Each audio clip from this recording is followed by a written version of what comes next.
नमस्कार, बिहार के digital media का जनक भातला भी देख रहे हैं आप। तमाम सियासी उठापटक के बीच कन्हैया कुमार जेएनयू छात्र संघ के पूर्व अध्यक्ष रह चुके हैं। बिहार में लोकसभा का जो चुनाव है वो लड़ चुके हैं और बीजेपी के कदावर नेता गिरिराज सिंह के खिलाफ लड़ चुके हैं। कन्हैया कुमार देश में मोदी विरोध के में एक जो है चर्चित चेहरा है कन्हैया कुमार, और अक्सर सुर्खियों में रहते हैं। अब जो है कांग्रेस के हो गए हैं। जी हाँ, एक बड़ी खबर है जो भारत लाइव की टीम आपको बता रही है कि कन्हैया कुमार ने दिल्ली में जिग्नेश मेवानी के साथ जो है कांग्रेस का दामन थामा है और इसके साथ ही उन्होंने सबको संबोधित भी किया है। इसके पीछे उन्होंने वजह बताई है कि कांग्रेस ही थी जिसने बाबा साहेब भीमराव अंबेडकर जी को जो संविधान रचने के लिए, संविधान का निर्माण करने के लिए कही थी, और इस संविधान में लिखा हुआ था सबसे पहले कि हम भारत के लोग, और कांग्रेस में शामिल होने की उन्होंने वजह बताई है और तमाम चीजों पर उन्होंने खुल करके अपने विचार को रखे हैं।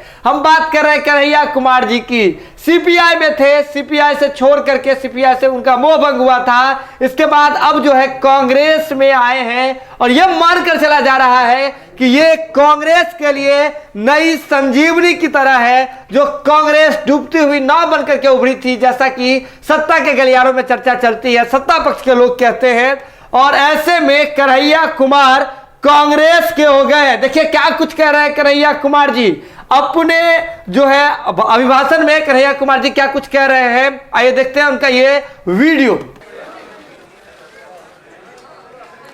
सबसे पहले इस संवाददाता सम्मेलन में आए हुए मैं अपने सभी पत्रकार साथियों का, और मैं देख रहा हूं कि कुछ ऐसे दोस्त भी हैं जगह की कमी के चलते कमरे में आ नहीं पाए हैं लेकिन सुन रहे हैं बाहर खिड़कियों से। मैं आप सबका स्वागत करता हूं और मंच पर उपस्थित एआईसीसी ऑर्गेनाइजेशन के जनरल सेक्रेटरी वेणु जी, जनरल सेक्रेटरी सुरजेवाला जी, एससी डिपार्टमेंट के चेयरमैन नितिन राउत जी, बिहार के प्रभारी भक्त चरण दास जी, बिहार के अध्यक्ष मदन मोहन झा जी और कांग्रेस पार्टी के ट्रेजरर पवन बंसल जी, हमारे युवा साथी और गुजरात कांग्रेस के वर्किंग प्रेसिडेंट भाई हार्दिक पटेल जी, और हमारे आंदोलन में कदम से कदम मिलाकर हर घड़ी हमारा साथ देने वाले हमारे साथी बडगाम से निर्दलीय विधायक साथी जिग्नेश मेवानी जी, मैं आप सबका आभार व्यक्त करता हूं। और मैं अपने पत्रकार साथियों से कुछ चीज़ों को लेकर मुखातिब हूं। उससे पहले आज ये एक ऐतिहासिक दिन है। आज शहीद आजम भगत सिंह की जयंती है। लोग शहीद होते हैं, भगत सिंह शहीद आजम हैं। शहीद आजम इसलिए हैं कि आज हम लोग जहां माल्यार्पण करने के लिए गए थे, शहीद पार्क, वो शहीद पार्क एक ऐतिहासिक पार्क है। वो हिस्सा है फिरोज शाह कोटला फोर्ट का, जहां पर चंद्रशेखर आज़ाद जी की अध्यक्षता में हिंदुस्तान रिपब्लिकन आर्मी की गुप्त मीटिंग हो रही थी। अंग्रेज़ों के ज़माने में क्रांतिकारी छुपकर मीटिंग किया करते थे। नौजवान तरुण भगत सिंह एक प्रपोजल लेकर के आए कि हिंदुस्तान रिपब्लिकन आर्मी का नाम अब हिंदुस्तान सोशलिस्ट रिपब्लिकन आर्मी होना चाहिए। यह ऐतिहासिक क्षण, वो ऐतिहासिक भूमि और हमारे युवाओं के आइकन शहीद आजम भगत सिंह को हम अपना नमन प्रस्तुत करते हैं। आज एक दुखद घटना भी हमारे ज़िले में हुई है। वज्रपात के चलते 2 बच्चियों का निधन हो गया है। मैं इस मंच से उनके प्रति शोक व्यक्त करता हूं और उनके परिवार के प्रति अपनी संवेदना व्यक्त करता हूं। दोस्तों, मुझे लगता है कि बहुत कुछ कहने की ज़रूरत नहीं है। आजकल सूचना क्रांति के इस दौर में हमसे ज़्यादा मालूम हमारे पत्रकार साथियों को होता है। तो बेहतर ये होगा कि आप सवाल पूछें मैं आपका जवाब दूं, लेकिन आप सवाल कहाँ से पूछेंगे और आपके मन में कौन से सवाल चल रहे हैं, इसका थोड़ा सा अंदेशा है, मुझे थोड़ा अंदाजा भी है। सबसे पहले मैं आपको बधाई देना चाहता हूं कि आपने पत्रकारिता की उस मिसाल को जिंदा रखा है कि कम से कम विपक्ष से तो सवाल करते हैं ना, ताकि इस देश को याद रहे कि पत्रकारों का काम है सवाल पूछना। तो मैं आपके हर सवाल का जवाब दूंगा। जितना सवाल आप पूछना चाहते हैं पूछिएगा, बारी बारी से पूछिएगा, सारे सवालों का जवाब दूंगा। बस एक सवाल का जवाब जो मुझे लगता है कि आप सबके मन में होगा कि आप कांग्रेस पार्टी क्यों ज्वाइन किए हैं, उस सवाल का जवाब दे करके मैं हमारे जो अध्यक्ष हैं उनकी तरफ मुखातिब होऊंगा, माइक उनको समर्पित करूंगा। मैं कांग्रेस पार्टी इसलिए ज्वाइन कर रहा हूं कि मुझे यह महसूस होता है कि इस देश में कुछ लोग, वो सिर्फ लोग नहीं हैं, वो एक सोच है। वो इस देश की सत्ता पे ना सिर्फ काबिज हुए हैं, इस देश की चिंतन परंपरा, संस्कृति, इसका मूल्य, इसका इतिहास, इसका वर्तमान और इसका भविष्य खराब करने की कोशिश कर रहे हैं।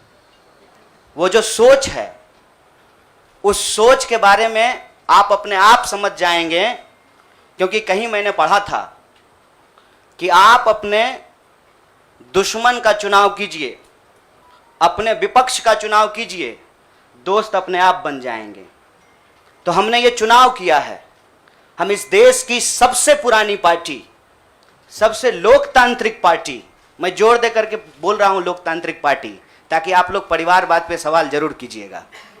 लोकतांत्रिक पार्टी में हम इसलिए शामिल होना चाहते हैं कि हमको लगता है, और सिर्फ हमको नहीं लगता है, इस देश के लाखों करोड़ों नौजवानों को ये लगने लगा है कि अगर कांग्रेस नहीं बचा तो देश नहीं बचेगा। और ये बात मैं आपको स्पष्ट कर देता हूं, देश में प्रधानमंत्री अब भी हैं, देश में प्रधानमंत्री इससे पहले भी थे, देश में आगे भी प्रधानमंत्री होते रहेंगे। लेकिन आज जब हम लोग श्री राहुल गांधी जी के उपस्थिति में फॉर्मली कांग्रेस पार्टी का फॉर्म भर रहे थे, तो साथी जिग्नेश ने संविधान की कॉपी दी और हमने उनको भगत सिंह, गांधी और अंबेडकर की तस्वीर प्रस्तुत किया, क्योंकि हमारा यह मानना है कि आज इस देश को भगत सिंह की वीरता की जरूरत है, भगत सिंह के साहस की जरूरत है। आज इस देश को अंबेडकर की समानता की जरूरत है, और आज इस देश को गांधी की एकता की जरूरत है।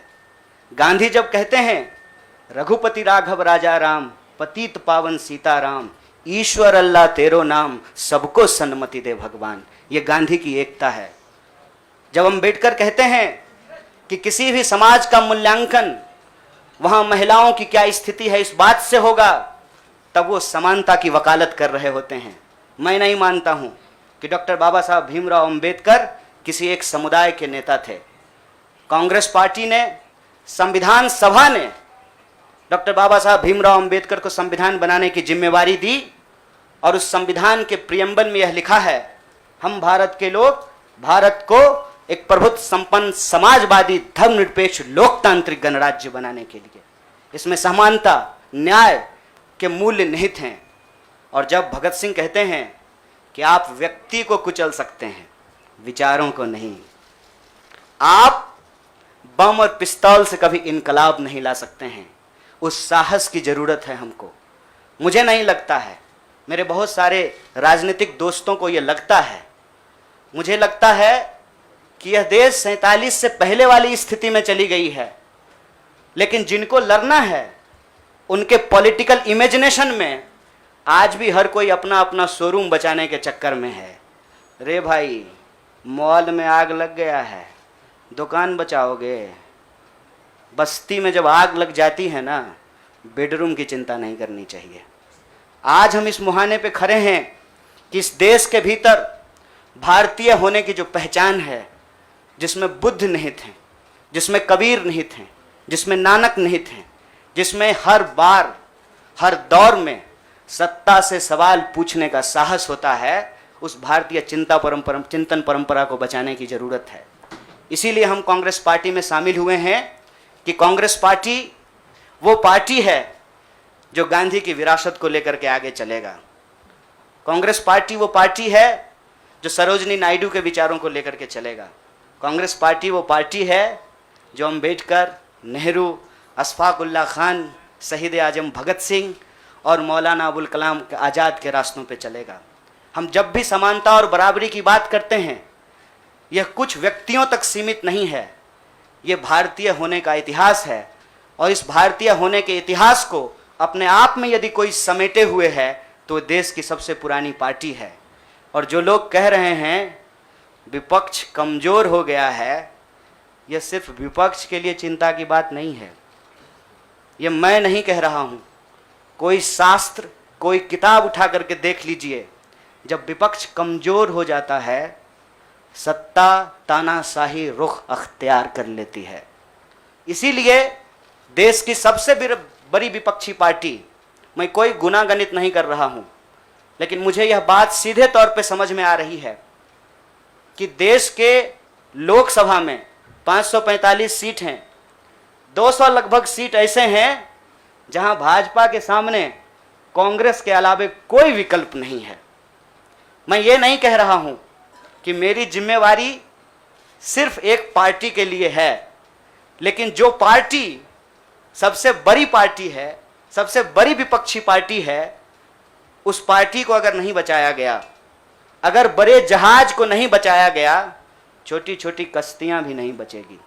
इसीलिए, और मैं जब यहाँ बैठा हुआ हूँ, मेरे इतिहास को, मेरे वर्तमान को लोग देख रहे हैं। बहुत सारे सवाल हैं, वो आएंगे, उनका जवाब मैं दूंगा। लेकिन यह जो ऐतिहासिक जिम्मेवारी है, उस जिम्मेवारी से मैं अपना मुंह नहीं मोड़ सकता हूँ। मैं जहाँ पैदा हुआ, जिस पार्टी में पला बढ़ा, उसके प्रति मैं आभार व्यक्त करता हूँ। उसने मुझे सिखाया, पढ़ाया, लड़ने का जज्बा दिया है। लेकिन उस पार्टी के साथ साथ मैं उन लाखों करोड़ों लोगों को भी धन्यवाद देना चाहता हूँ जो किसी पार्टी से जुड़े हुए नहीं थे। अपने स्कूल के व्हाट्सएप ग्रुप में जब हम लोगों के ऊपर अनावश्यक आरोप मढ़े जाते हैं तो अपने दोस्तों से लड़ रहे थे, अपने घरों में डिनर टेबल पर लड़ रहे थे। लोगों की दोस्तियां टूट गई हम लोगों के आंदोलन के समर्थन में, और मैं मजाक नहीं कर रहा हूं, लोगों के डिवोर्स तक हो गए। ये जो देश में एक वैचारिक संघर्ष छिड़ा है, उस वैचारिक संघर्ष को कांग्रेस पार्टी ही नेतृत्व दे सकती है, यह हमारा भरोसा है। और मैं ये उम्मीद करता हूं कि हमारे देश के जो लाखों करोड़ों नौजवान आपके माध्यम से सुन रहे हैं, उनसे भी मैं आग्रह कहता हूं, दीवार पर बैठकर टुकुर टुकुर मुंह ताकने का वक्त नहीं है। ये अर्जेंसी का टाइम है, और इस अर्जेंसी के टाइम पे दीवार पे बैठ करके दायां जाएं कि बायां जाएं, ये मत सोचिए। जब आप जंग में होते हैं तो आपके पास जो अवेलेबल चीज़ें होती हैं, आप उससे मुकाबला करने की कोशिश करते हैं।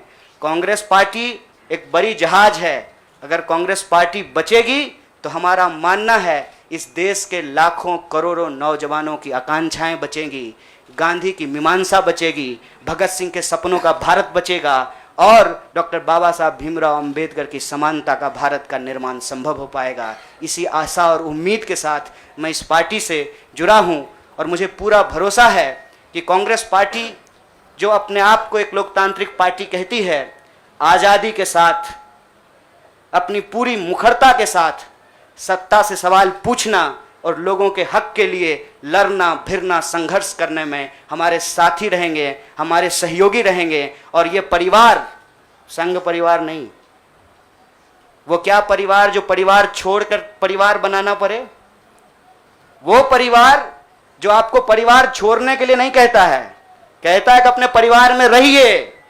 अरे महात्मा गांधी कस्तूरबा गांधी को लेकर के अंग्रेजों से लड़ गए, बताइए इनको अपना घर छोड़ना पड़ा। कोई जरूरी है क्या? घर परिवार के साथ रहना है। डॉक्टर बाबा साहब भीमराव अंबेडकर भी अपने परिवार के साथ रहते थे।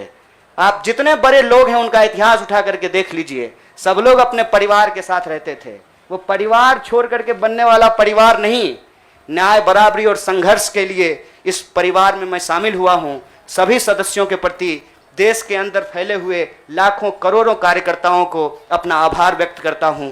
बहुत बहुत शुक्रिया, बहुत बहुत धन्यवाद। शुक्रिया।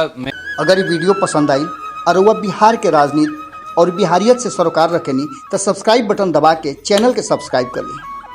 ओजे एगो घंटी बा, ओकरा बटन दबा देला से कुल सटीक और मारक खबर रुआ मुफ्त में मिल जाई। अगर रुआ पत्रकारिता के हमनी के नया प्रयोग में सहयोग कर चाहतानी तो ज्वाइन बटन दबा दी। पेटीएम नंबर नोट कर ली 9386816700। धन्यवाद।